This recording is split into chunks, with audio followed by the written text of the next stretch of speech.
everybody, Gwen Lawrence here. Welcome. Thanks for joining me. Today is a little bit different, as you can see, but what I'm going to talk to you today is about stuff that you can do at your desk. Too much time at our desk equals bad posture, lack of oxygen, compressed organs, back problems, increasing the time that we're sedentary, which has been proven to increase heart disease, diabetes, and not to mention obesity. So I want to give you some inspiration and ideas today that give you options. You don't have to do an hour on the treadmill. You don't have to do all these intense things all day long that you don't have time for, that only increase your stress levels. If you just chip away and do a few more minutes every day than you normally do, you can end up burning 300 extra calories a day, which is pounds of weight loss in the year.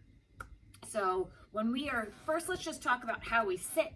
We sit incorrectly most of the time. How many of you have found yourself like this? And you're like, and you're just holding your neck. Well, pretty much we all are slouching, which is shortening our anterior spine, overstretching the posterior spine, creating great imbalance, and we're craning our neck all the time down here. I had a client ask me what he can do because his 3-year-old was diagnosed with tech neck already, just slouching. So let's just even talk about how to sit at your desk. You want to make sure the height of your chair fits your body. We have standard chairs, but we're not all standard. So you may need to sit on pillows. You may need to lower your desk, all kinds of options. You want to have your knees at 90 degrees and you want to have your feet flat. I am very, very guilty of sitting like this at my desk all the time, which I guess isn't that bad, but then sometimes I'm in that black hole of 5 hours of writing at my desk and I walk away and I can barely straighten my legs. So we want 90 and we want our feet flat. You also want to be all the way back up against the back so that your back is supported, not here. This is just going to increase your chance of slumping over. And lastly, make sure your monitor is eye level, not down here. So raise it up, get books, get yoga blocks, whatever you need to do, raise it up. You also have the option of stand-up desks. I have a whole contraption. I stand up and I find myself just walking back, tapping left to right and standing sometimes 4 or 5 hours at a time before I even knew it, burning more calories than I would sitting and also saving my back, my legs, and everything else. But we all find ourselves trapped there. So let's talk about some things you can do that don't make you look too silly in the office. Probably people won't even know you're doing it. First of all, let's go ear to shoulder. And I want you to put a Post-it on your desk that reminds you some keyword that just says, take a moment or stretch or breathe or whatever. Just so you remind yourself to do it 2 to 3 times a day. Take that time out. Even set an alarm on your phone. So the first thing we're going to do is sitting up in our perfect posture and simply ear to shoulder. Right ear, right shoulder, and really depress the opposite shoulder and try the other way. And do that a few times. You can increase the stretch by going here and pressing out. I bet you're not going to look silly and that some of your colleagues follow your lead for sure. Then you're going to take a deep breath in every now and then, interlace your fingers and press those palms up to the sky. Take 3 giant deep breaths, oxygenating the body, realigning your posture. It's going to really energize you. And bring the arms down. And we want to rotate the neck. So shoulders are down, posture's good. Just rotate, chin to shoulder, and do that a few times, right? Pick a number, 5, 6, 7 times, doesn't matter. Nice tall back, shoulders up, down, and back, chin to chest, and you're going to do little half circles. You're going to feel a lot of little creaks and cracks, little half circles. If you want to do full neck rotation, sometimes it's a little too harsh. What I prefer to teach my students to do is shrug the shoulders, keep them up there, and then do your rotations. Especially when your neck is back, it supports and you don't feel too overextended. So that's an option. And that leads me to shrugs. How about inhale, squeeze, Inhale, squeeze. 5, 10 times, just rebooting the breath, finding some time to release some of the tension that being here creates. You get this creepy kind of look, right?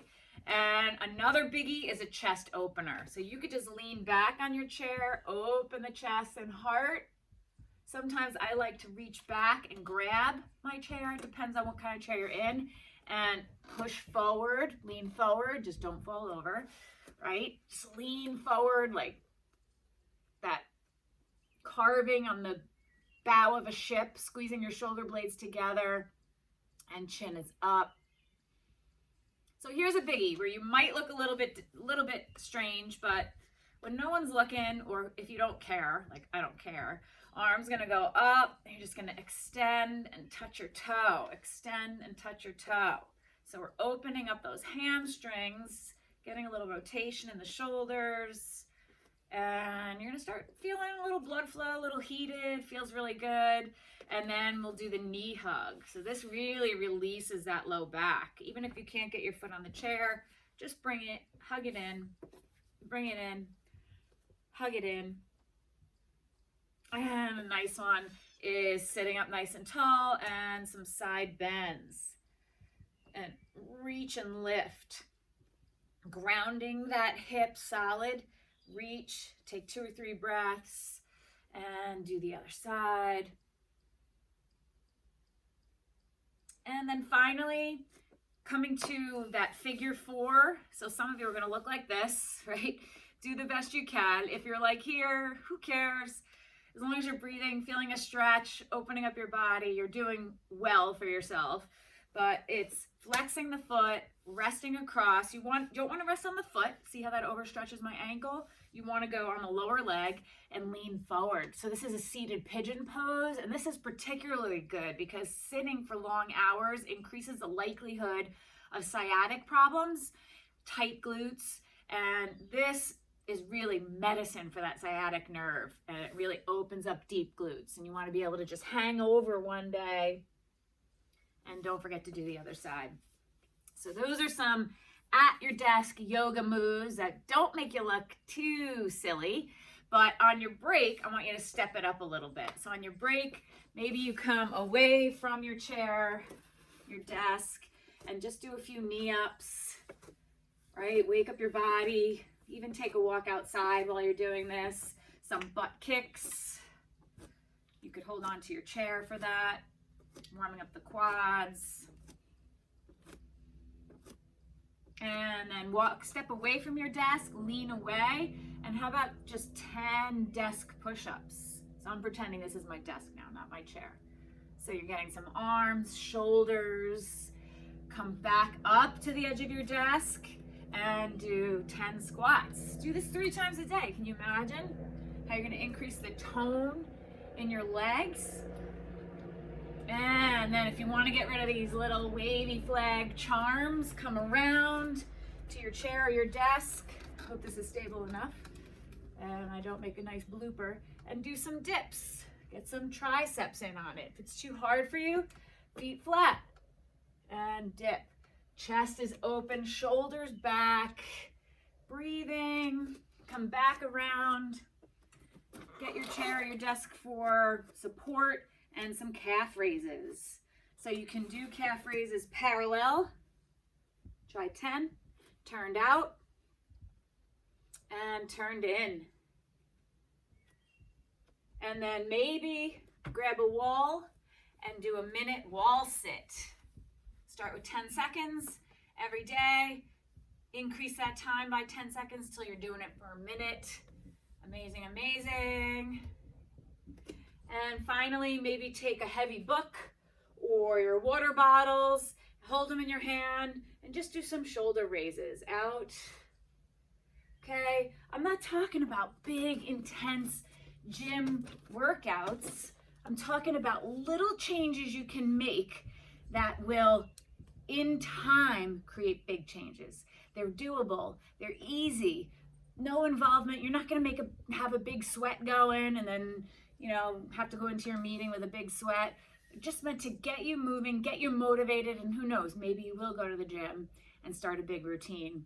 But a couple more things you can do is move more and burn more is park further away. Take those steps to get to your office. Get off your transportation one stop earlier, so you're getting a little walk even before you start your day. Take the stairs. That's a biggie. Take the stairs. Who cares if it's 10 floors up? The first time you do it, you're going to get winded, but it's going to get better and better. And those are calories burnt. That's using the glutes. That's using the legs. Get up and get your own coffee. Don't ask people to get it for you.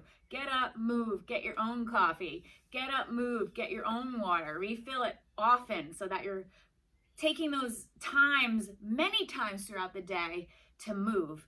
And stand up, like I said before, stand up desks. Even if you don't have a stand up desk, take something from home, build a scaffolding for your computer, get it higher, and stand at least 10 minutes every hour, right? Let's start there.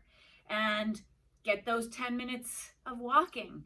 You can do it on your lunch break. You can go up and down some stairs. You can go around and around the office. So what if they think you're crazy? You're going to be moving more. You're going to be feeling better. You're going to be making changes and probably motivating other people. And finally, my son is really good at this one. When you're talking on the phone, walk and talk. Pace back and forth. Don't sit and talk every time you're talking. Get up and move. That's the name of the game. Make small changes that will make big changes down the line. Easy to do. Write these down. Take them with you to your office. Put that Post-it to remind you, or set your iPhone or your smartphone to remind you. Just move. Stay healthy. Keep that body open. So I hope you enjoy this. Don't forget to subscribe to my channel so you don't miss any of my videos. Be great. We'll see you next time.